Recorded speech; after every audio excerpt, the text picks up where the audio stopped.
Well, hello. We got to stop meeting this way. It was bugging me because I kept thinking I want to record another episode, and I'm trying to get it so that I have it once a week, maybe twice a week or something like that. But every once in a while I come up with a subject matter and I was like, oh, man, I should just go in there and go do that. That way I have something constantly flowing. I get it out of my system, and it's building up the channel. And thanks for everybody that subscribed so far. I am surprised and I'm stoked that I have that many people subscribing, and I'm hoping that whatever content I do put out there is helpful to anyone that might be in a situation that I have come out of. Um, and I just want to emphasize that you do come out of it. Um, and that in itself is a whole different subject. I'm finding out that this journey that I was on, being a caregiver for my parents, there's always the same conclusion to it. The road is long. The problem is you don't know how long the road really is, because where you think it's really long, it could be actually really short. It changes on a dime. And so let just put that in your back pocket. If you happen to be a sudden caregiver, there is actually a book by that name. Now think about it. But becoming a certain a sudden caregiver is interesting because I equate it to how I learned how to swim. I was thrown in the deep end of a pool and I instantaneously did the doggy paddle. I will admit, I kind of still do the doggy paddle. I'm not an avid swimmer, but I do know how to tread water. That being said, I'm going to just put it out there that, hey, you know what? When you're put into that position of having to be responsible for another human being, whether it's parenting or you become the parent because now you're in a caregiver role, or whatever your loved one is, it puts you in a predicament. And this isn't the subject matter, but I do want to touch on it. You always have a choice. And that's the interesting thing, because I never felt like I had a choice. There were circumstances that presented itself, and I was the person here. But I think it has a lot to do. It's like I couldn't fathom anything else being, being any different. And it could be just from my culture. And some people may relate to this because it's within their culture. That's just what you do. And generationally, that's what my parents, my grandparents, and going backwards, that's what they did. So if the baton was passed to me, it was kind of like a no-brainer. I couldn't fathom, not that it's bad. I'm not going to put anything negative on it. But if you find yourself that you cannot be that person to be there for your loved one on a consistent basis, sometimes you do have to enter into a assisted living or a care facility or a group home. I think that's what they call it, a group home. And I found out these things because when my mom had some issues with her home and they had to reconstruct her place, they had to take it apart. There was a leak or a flood in the house. We had to bring her to a place that was assisted living. She was walking at that time, and she had a little rolling walker and all that stuff. And she was like, "Don't you ever put me in a home. I don't ever want to go in a home." And I'm like, okay, but you're going to have to go into a home for this until we get your place fixed up because it's affecting a good chunk of your house. So you're going to have to. And it was there. Talk about a small world. It was there that I learned the word respite. Literally, the guy who was the director of the facility, I actually worked on the radio with his dad for years. And his kid was an adult now. I've known of him when he was growing up, but literally it was by chance the care facility that I was referred to, because I went to a referral agent. That's a whole different subject too of how that works. But anyway, they sent me to the location and I was like, you've got to be kidding me. You're the son of so-and-so. And I go, I worked with your dad for years. You know, we worked together at LA radio station. So that kind of like was my hook, line, and sinker to have mom stay there. But he goes, yeah, you know, we have respite rates. And I'm like, what's respite? That's how green I was about caregiving. And he looked at me and he goes, well, it's like, you know, if people need time away, they need time off, they need a break. And I'm like, why would you need a break? At that time, my mom was able to take care of herself to a certain degree. She was still independent, mobile, doing her thing. I didn't even think, it never entered my mind that I would have to live with her. Because you got to remember, I said in the past videos that I had a very not volatile relationship. It just wasn't a good relationship. We argued a lot. And the way to avoid an argument is you just don't associate with well, that's how I chose to do it. Anyway, so, you know, the idea that I would be living with her was like, oh, heck no. And I don't want you to think that I don't love my mom. I have always loved my mom. It was just so difficult. I couldn't deal with it. And anyway, so if anybody would have told me, you will know the word respite and you will be living with your mom, because I couldn't even handle being 10 minutes in the room with her.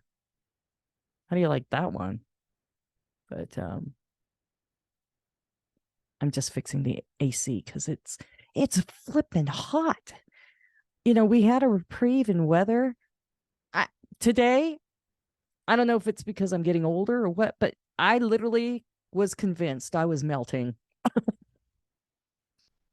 It's like, oh my gosh, my skin is just, everything's melty. Anyway, so what was I saying? Oh, respite. I didn't know what respite was.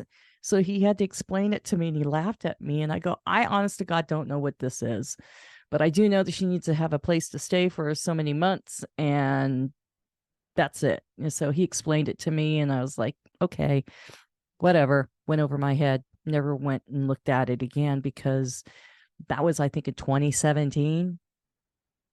So I didn't move into her place until 2021. I didn't think about it for a long time. Boy, but when I got into the thick of things, I knew what that word meant. Respite? Oh my gosh, it's golden. But I also realize why it exists and why you should take that time, because of psychosis and all the stuff you go through. You think you know what you're doing and you think you got it under control, but there's some psychological stuff that happens and then it turns into physiological. Is that right? Is that the right word? You know, where it physically happens to you. Is it physiological? doesn't sound right. Kind of like when you write out the words like who and how, and it still doesn't look right. I know it's stupid. That's just how my brain works. So I am I'm really thinking about all the things that I went through, the things that I experienced, and I want to share it with you. And one of the things that I learned, and just to recap a little bit of what I talked about in the previous episodes, my dad, I took care of my dad after his second wife passed away. He was like, he just needed somebody to be with. So he was constantly with me and with Deborah from 2010 all the way for a good 10 years. But in that 10-year period, I want to say around 2016, he started showing he was slowing down. And I think the only thing that was really bad with him was he was a type 2 diabetic. He'd be one of these people that they have those glucose pills, you pop in, it kind of gives you oomph.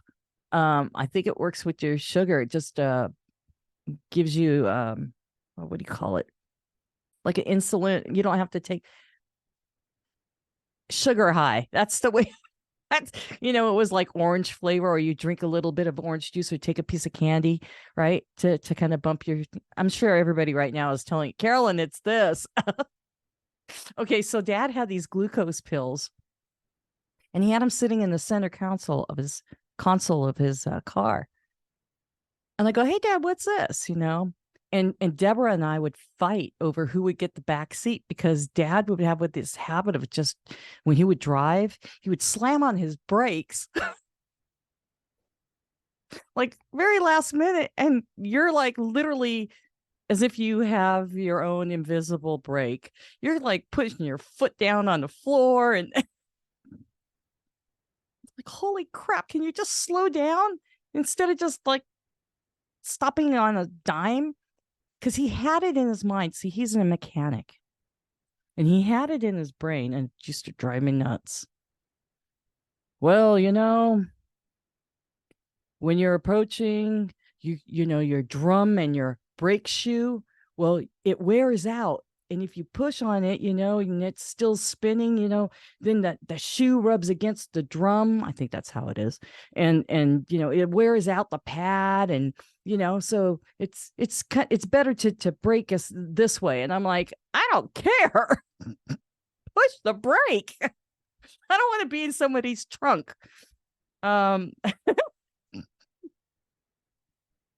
But my dad was like that, or I would complain, hey, Dad, I think the brakes need adjusting. I said, nah, they're fine. They're fine. I'm like, they're not fine when I'm pushing all the way and it's and it's still moving and I'm pushing as far as I could push. And then it's like, I would complain about it for a while. And then he would drive that car and he's like, yeah, the brakes need to be adjusted. I'm like, you're kidding me. I told you that already.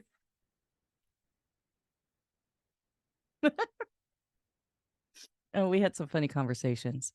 But anyway, that's not even the subject matter of what I want to talk about. And I would ask you, but I can't hear you. What was I talking about? I know we were talking about respite. Well, let's just blow past all that stuff. This is today's mood. I think the sun kind of baked something in me. So maybe that's where I'm at. Lying. I don't like to lie. So I don't. It makes me feel very uncomfortable. And I have tried as a child. I think everybody tries it. I think that's probably the first thing that a kid learns to do, because they know the difference between right and wrong. And I suck at it, to be honest with you. Even if I really wanted to, I can't do it. It's just not in me.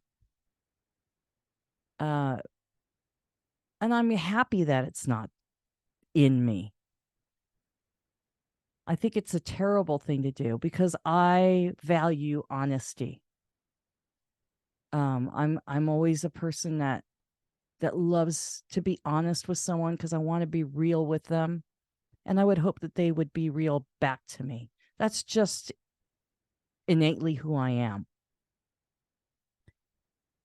But when I'm caregiving for my mom, again, my dad didn't have dementia. He had more physical kidney ailment, chronic. He ended up with heart failure, pneumonia. It's just all kinds of stuff. He had his kidney. He only had one kidney because of dysentery from World War II. But my mom, she repeated a lot of stuff at some times. She wasn't terrible. I am saying that she had MCI, mild cognitive impairment. However, on her medical reports and her doctors, they treated her as a dementia patient. So it was on her record. There wasn't any stage. We didn't go to a neurologist. She didn't have any outbursts of, she wasn't violent. Well, she did try one thing, but it just came and it went. But like I said, I became my mom's caregiver 2 months after my dad passed. And that whole thing, being a daddy's girl and just taking care of him and seeing how he deteriorated, because I was taking him to San Diego 4 times out of the week. And namely because his bone marrow wasn't providing any blood platelets anymore. So it's like he had a domino effect of physical things. So he had to go for blood transfusions on a regular basis. And that was like a 4-hour minimum thing. So anyway, I was spent. I was exhausted. Deborah was exhausted. The last week that he was alive, I just remember thinking, I can't go on like this. And even she was like, thank God she was there. We tag teamed it. And I mean, it was like having an infant to the point that you couldn't even sleep and that you would wake up at every noise because you didn't know if something was wrong or not. So I was mentally and physically drained with my dad's situation. And, I was taking care of my mom still during that time frame. However,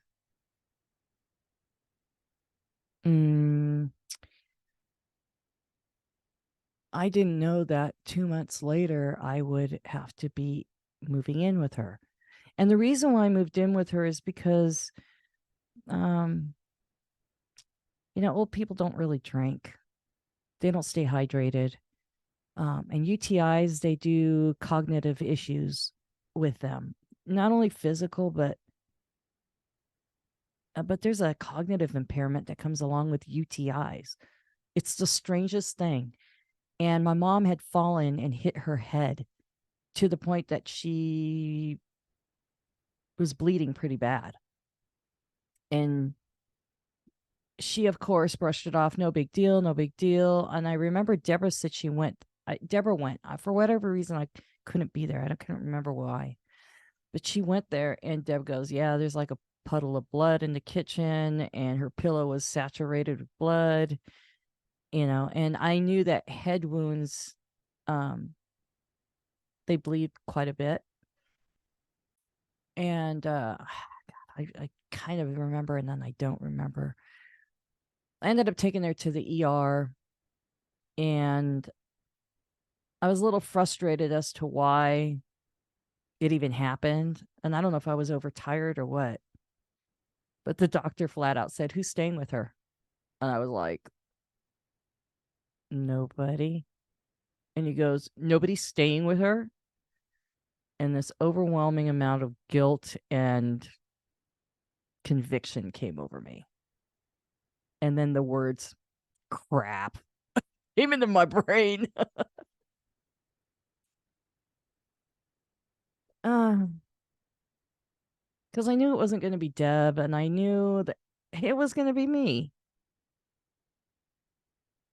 and it was just like, can I had 2 months of freedom. I don't know. I know it sounds selfish and it sounds kind of funky, but I did. I was thinking that. I admit it. But, my mom, she was never the same after that because she really became dependent on me and I couldn't leave her alone. And I felt bad for her because she kept asking about my dad. And when I did initially tell her about dad, she goes, "How's your father doing?" And I thought, well, I got to tell her. And so I told her that he passed. And then it kind of put her in a different level of dementia where she could function and still do things on her own. This time it was a little different. It was more like she didn't want to be alone. She couldn't be alone. She thought she was taking care of herself and said she was taking care of herself, but the evidence was there. You could actually see she wasn't feeding herself well. She would think that she would be eating so many times a day and she wasn't, or she ate too much of something and it wasn't good. And I found out in the beginning part before I really wised up anything. She would ask me, "Where's your father?" And I'd have to go through the whole thing again. And so I said, "Well, Mom, in case you forgot, I told you that he passed away." And she was like, "Oh my gosh," that thing. And this is the thing that sucked about it. Not only did she have to relive it every time I said it, but I had to relive it. I didn't even get a chance to grieve my dad. I didn't get a chance to really, really process what I went through or what Deb and I went through or that he wasn't even gone. I mean, it was just at 2 months that I was just kind of like, okay, how am I going to readjust to this? I wasn't ready to deal with dad or the memory of him. I was just kind of like going through life and just saying, okay. I didn't even cry about it, I don't think. But, I couldn't even get my brain to do that. And then every time my mom asked me about it and we talked about it, I was kind of like, this sucks. Because every time she asked me, I have to relive it. And then she would ask me a million questions. And I wasn't smart enough to think any different because, of course, I'm the honesty and truth police. And even the honesty and truth police was getting on my nerves, and it was me. I had control over what I said. I had control over that part, but it never dawned on me that sometimes when you lie, it's okay because it's kind of it's an act of kindness, especially in this situation. And the irony about it is I got a lot of good practice out of it because her close friends were passing away. And ironically, every time they passed away, she'd ask for them. I was like, what? I mean, what's almost to the point? It's like, please don't ask, please don't ask, please don't ask, don't ask how so and so's doing, please. And then she would ask, and I was like, oh, there's some people, there's some people that she asked for. I go, oh, they must be busy or they're not feeling well, but they died. So I'm kind of like, so I got kind of good at talking to her in that respect because I knew it was saving her that emotion of pain or that emotion of shock. And I don't know how many times she asked about my dad. I think she thought they were still married, to be honest with you. Um,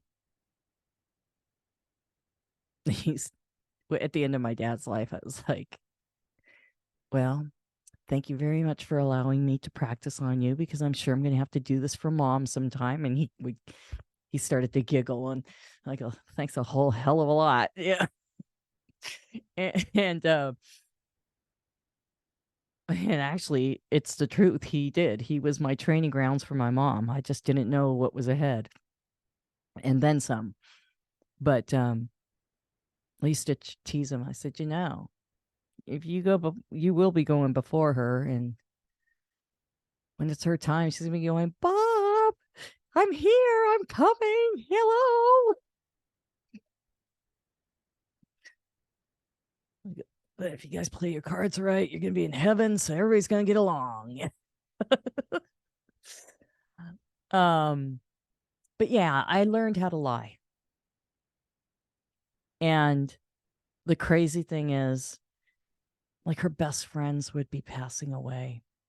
Her oldest, dearest friends that they immigrated to United States together, and all us cousins. Remember from the last episode, we'd all be calling each other, and maybe life gets in the way and you don't keep in touch as much, but immediately when you speak to each other, you're right back where you were, and it's all good. But the sad thing is, when you don't talk to each other for a while and then you see each other, or through FaceTime, or you do talk to each other on the phone, you kind of know why you're calling, because our parents are all around the same age, or you kind of knew that they were of ill health, and it sucks. So I didn't even tell her sometimes. And then we would say under my breath, I'd be saying it to my sister, I'd be saying it to Deborah or whoever, mom's gonna find out that so and so is dead, because when she gets to heaven, she's gonna go, what are you doing here? How long have you been here?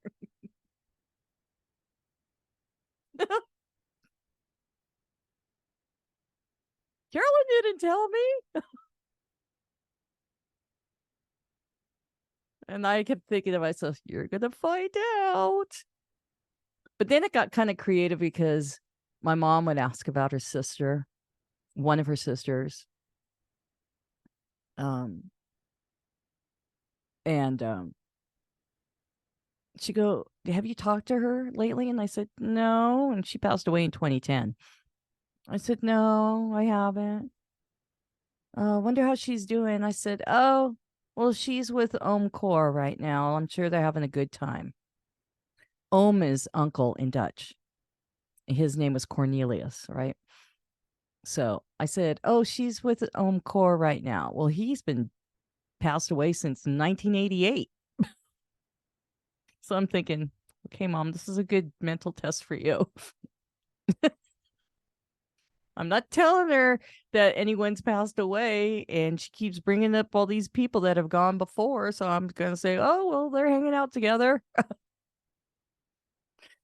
Or she'll be asking for her friend, her dear friend, Marcel.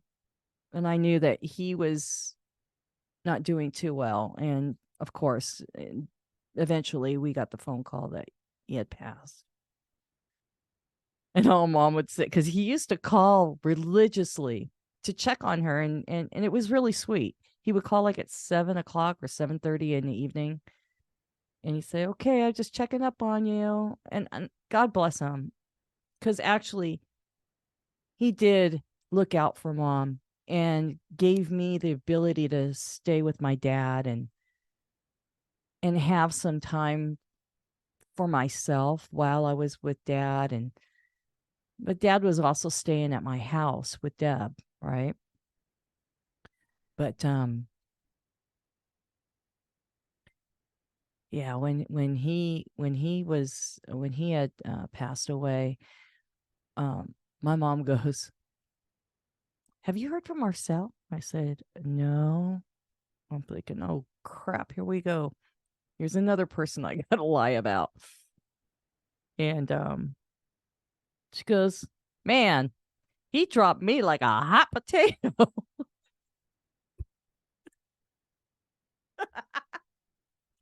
I went, "What'd you do, Mom?" She used to have she liked the boys. So she had her she had her people. Marcelo was a really sweet, sweet man. He but anyway, he stopped calling, right? And so she's like, "Well, I don't know what happened to him, but he dropped me like a hot potato." I'm like, "Yeah, I guess he did." And I thought, "Oh, thank God, this is one way that I could deal with it." And then I joined Dementia Careblazers, and this very subject came up.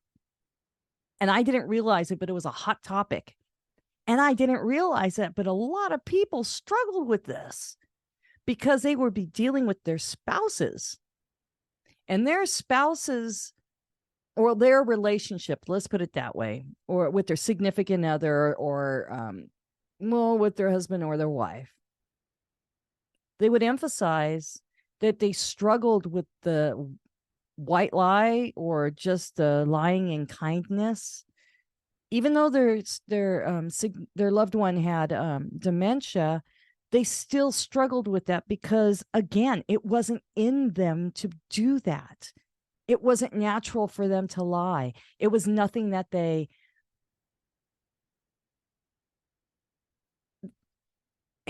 I get it. It is hard to do. Now, if you're a habitual liar and you do it for personal gain, or there's some sort of evil narcissistic reason that you're doing it, I mean, that's just flat out wrong, right? But here we're doing it to save mental anguish and shock and hurt and pain of our loved one. And in my own personal case, yes, that is valid for my mom. But knowing that I had not even grieved my father, and every time she brought him up, and she brought him up the most, I was sparing myself the agony of having to relive the whole thing of my dad's dead. My dad's not here anymore. I didn't have the space in my brain to deal with that, and then to deal with caring of my mom, if that makes sense. So it's okay to lie under those pretenses. A lot of people have religious issues about it, I found out. And I never once put that under consideration, that it would be a really big issue with some people. And I understand that. But because that was not who my makeup, or or it just never dawned on me until I heard people say that. And people really sincerely struggle with that. I just can't lie. Me, I don't like to lie. And I'm happy I don't like to lie. But on the flip side, I suck at it. Oh, that's why I don't play poker. I don't do anything. I mean, it's horrible. Sometimes if I were to play a joke, I can't even do that because I'm too busy. I blow it. I mean, I don't have a poker face. I don't. I'm the person in church that cannot keep a straight face or act like nothing's happening because I'm too busy laughing and giggling, and it's awful. I'm horrible. I'm such an open book. It's pathetic. But you know what? I kind of like that about me, but that's also another reason why people don't like me, because I'm too honest. They can't handle it. Oh, well, get over yourself. But nah. So anyway, that is just today's topic, is about lying. And I want you to consider that, because it's being kind to your loved one. It's also giving yourself some kindness too. It's about being good to yourself, because it can be a relentless, perpetual door that you keep going in and out and in and out. And it's kind of like it'll drive you nuts. So you kind of do it for your own sanity too. And it's okay. So if you find yourself in that situation, please don't beat yourself up. And please don't think you're the only one that's going through that. Sometimes you got to do what you got to do. And it's all where your heart is. If you're not doing it to be mean, if you're not doing it for a nefarious reason, then it's okay. It's because you love that person. And that's really what it's about. So in the meantime, be blessed. And also remember to be good to yourself. Have a good one.